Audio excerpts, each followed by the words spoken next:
अदृश्य शक्तियाँ, फायदे और नुकसान।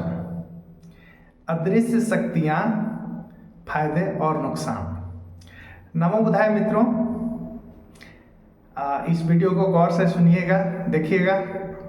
जो मैं बताने जा रहा हूँ बहुत ही एक इम्पोर्टेंट बातें इसमें हैं। अदृश्य शक्तियाँ, अदृश्य शक्तियाँ जिसे हम देख नहीं पाते, और उनके फायदे और उनके नुकसान। जो बुद्ध हैं, तथागत बुद्ध, इनका तो 1000 नाम है, लेकिन इसमें मैं 2 नाम पर अभी चर्चा करूंगा और उसमें मिक्स करूंगा अदृश्य शक्तियाँ, फायदे और नुकसान को। बुद्ध का एक नाम है तथागत। तथागत का मतलब होता है तथ्य प्लस आगत, मतलब तथ्यों के साथ आकर के, सच्चाई के साथ आकर के जो बताते हैं, समझाते हैं, उसे तथागत कहते हैं। और एक नाम है लोक विदुर। लोक मतलब संसार, अब विदुर मतलब विद्वान। इस संसार के, इस लोक, जो भी लोक हैं, उसके बारे में जो बातें जानते हैं, इसलिए उनको लोक विदुर भी बोला जाता है। और तथागत बुद्ध कुछ सवालों का जवाब देने से बचते हैं। सवाल का जवाब नहीं देते हैं जब कभी उनसे पूछा जाता है। वैसे सवालों का जवाब वो नहीं देते हैं जिन जवाबों में तथ्य नहीं होता है। और वैसे तथ्य जो अदृश्य शक्तियाँ हैं, क्या होती हैं, नहीं होती हैं, तो तथागत बुद्ध उन्हीं बातों पर आम जनता को, आम पब्लिक को अपनी देशना बताए, समझाए, जिसको वो समझा सकते थे, दिखा सकते थे, उन्हीं बातों को कंसंट्रेट किया। लेकिन उन्होंने अदृश्य शक्तियों पर भी अपनी देशना दी है, जिसकी चर्चा जो बुद्ध साहित्य है, उन साहित्यों में उनका बताया हुआ चीज उसमें लिखा हुआ है। जो त्रिपिटक है, त्रिपिटक में वो चीज मिलता है। उसमें भगवान बुद्ध बताते हैं कि 31 प्रकार के लोग होते हैं, जिसमें देवलोक की बात की गई है, देवता लोक की बात की गई है, नरक की बात की गई है, स्वर्ग की बात की गई है। तो 31 लोक है वो। अब हम यहाँ पर आते हैं अदृश्य शक्तियों के ऊपर। अदृश्य शक्तियाँ क्या हैं और इसके फायदे और नुकसान क्या होते हैं। कुछ उदाहरण लेते हैं। श्रीलंका में एक बार एक पहाड़ी के ऊपर बुद्ध विहार बनाने था। तो भंते लोग और जो लोग थे उस जगह का मुआयना करने के लिए गए वहाँ पर, और मुआयना करने के बाद वहाँ पर उन्होंने विचार बनाया कि हाँ, ये जो है, ये पहाड़ी पर, जहाँ पर पहाड़ी के ऊपर जाने का रास्ता था, और रास्ते के बगल में ही एक जगह को उन्होंने चयनित किया, और देखा कि वहाँ पर कुछ जो है सो एक अजीब टाइप का आवाज़ और मिट्टी का, पत्थर का खिसकना, ये होना वहाँ पर।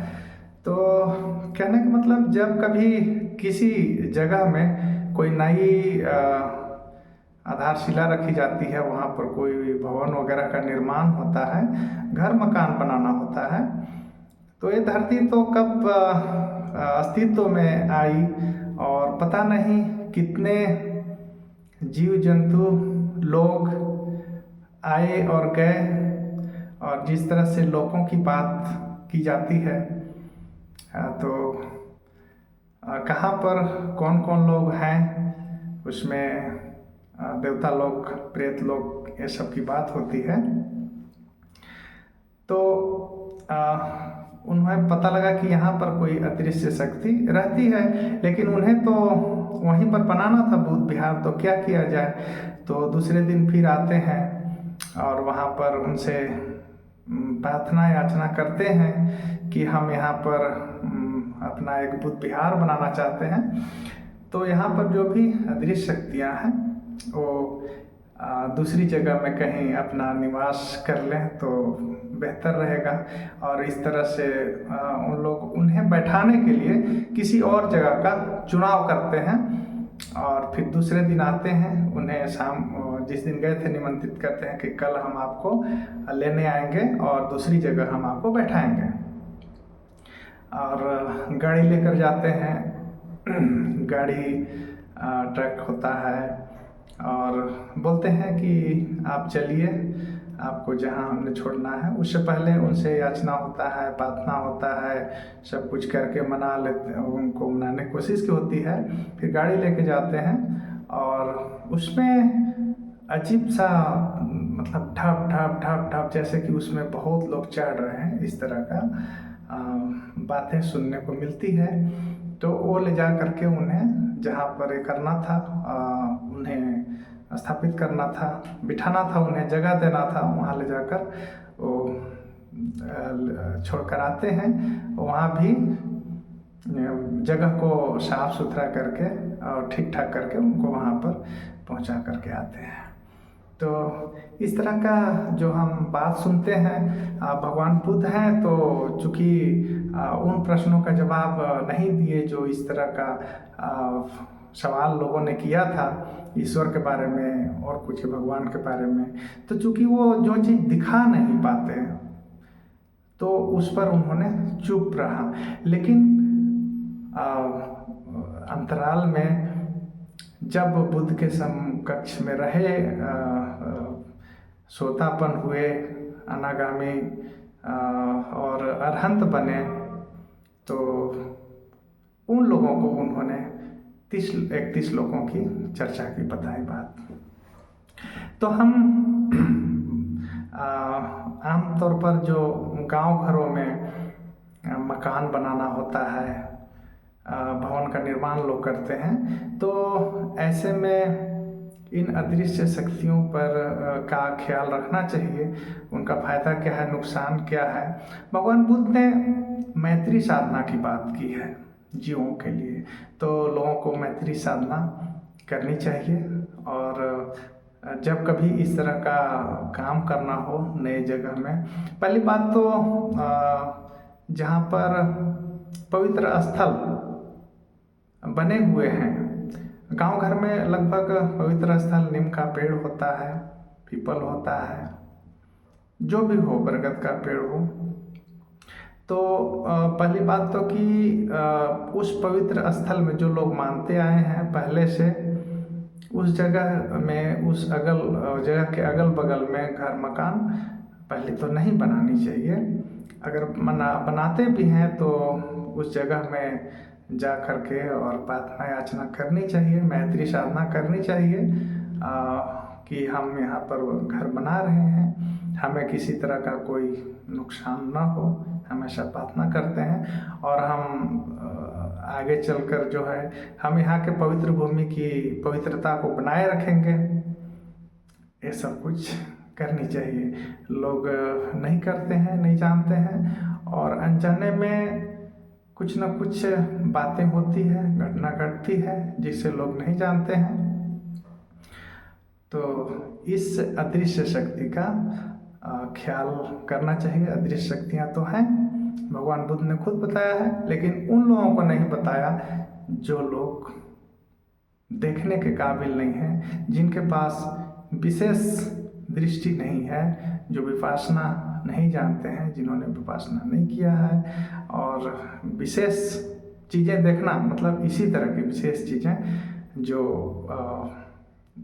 अदृश्य शक्तियाँ हैं, उन्हें देखने का जिन्हें ज्ञान नहीं है, जिन्होंने नहीं जाना है, तो ख्याल करना चाहिए। मैत्री साधना सीखनी चाहिए, मैत्री साधना करनी चाहिए।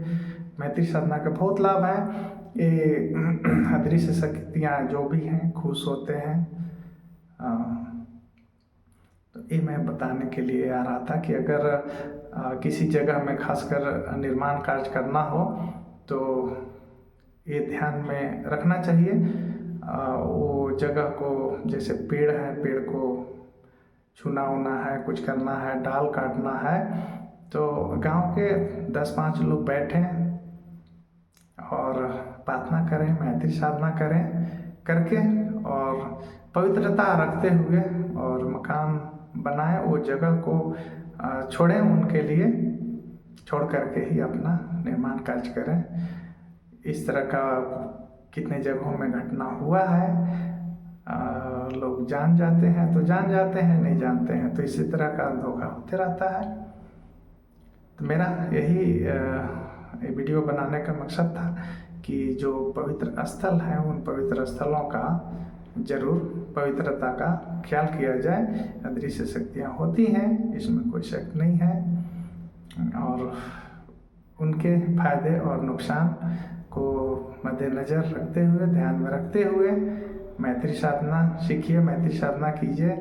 वैसे भी नए जगह में जहाँ कहीं भी जाते आते हैं तो शौच करना है, उस तरह का जो भी करना है, तो नई जगह में है, पेड़ हो सकता है, नदी का कोई किनारा हो सकता है, कुछ भी जगह में तो ज़रूर प्रार्थना करनी चाहिए कि मैं कर रहा हूँ, अगर मुझसे कोई गलती हो रही हो तो माफ़ करें। आपकी गलती ज़रूर माफ़ हो जाती है, जो दृश्य शक्तियाँ हैं वो देखती हैं।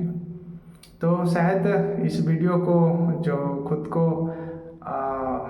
असली नास्तिक जो हैं वो जानते हैं, असली नास्तिक वो वास्तविक होते हैं, लेकिन जो ये सब कुछ पूरा बात नहीं जानते हैं तो इन बातों में बिल्कुल विश्वास नहीं करते हैं। लेकिन भगवान बुद्ध ने सब बातें बताई है, इसलिए उनके बहुत सारे नाम हैं, उनके काम के ऊपर नाम हुआ है। तो इसलिए मैंने आज 2 नामों पर चर्चा किया कि एक तथागत तथ्यों के साथ जो बात बताए हैं, सच्चाई को रखते हुए उन्होंने एक बात बताई है, और एक और बातें बताई है जो सब लोग उस बात को एक्सेप्ट नहीं करते हैं, स्वीकार नहीं करते हैं। वही लोग स्वीकार कर पाते हैं जो अरहंत पद पा चुके हैं, कम से कम सोतापन और अनागामी, सगदागामी, ये सब जो पद होते हैं। विशेष प्रार्थना के बाद, विशेष इसमें बुद्धिज्म में रुचि लेने के बाद, उस तरह के शीलों को पालन करने के बाद ही ये सब पद प्राप्त हो पाते हैं। तो आप समझ गए होंगे अदृश्य शक्तियाँ, फायदे और नुकसान के बारे में। इन चीज़ों का आप भी जरूर ध्यान रखें।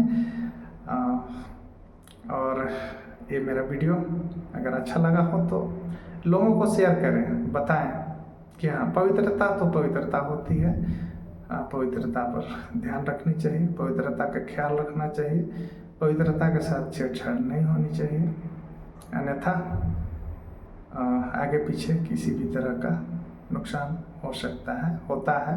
उससे बचने के लिए ज़रूर लोगों को बताएं, समझाएं। तो वीडियो शेयर करें, अच्छा लगा हो तो, और आप चाहें तो मेरे चैनल को सब्सक्राइब भी कर लें। Thank you. मैं इसी तरह का वीडियो बनाता हूँ।